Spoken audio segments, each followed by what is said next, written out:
అన్నగారి కుటుంబంలో లుకలుకలు మరోసారి బయటపడ్డాయి. ఎన్టీఆర్ వర్ధంతి సందర్భంగా సీనియర్ ఎన్టీఆర్, జూనియర్ ఎన్టీఆర్ తో ఎన్టీఆర్ ఘాట్ దగ్గర అభిమానులు భారీ ఫ్లెక్సీను ఏర్పాటు చేశారు. ఎన్టీఆర్ కు శ్రద్ధాంజలి ఘటించిన తర్వాత బయటకు వచ్చిన బాలకృష్ణ ఫ్లెక్సీని చూసి ఊగిపోయాడు. ఫ్లెక్సీలను తీసేయాలంటూ అనుచరులకు ఆదేశించాడు.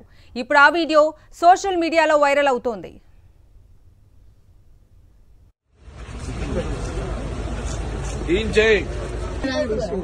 అజయ్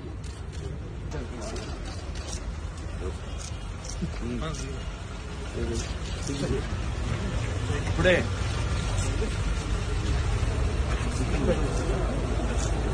జై అజయ్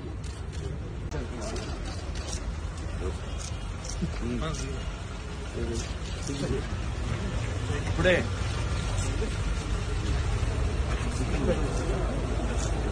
జై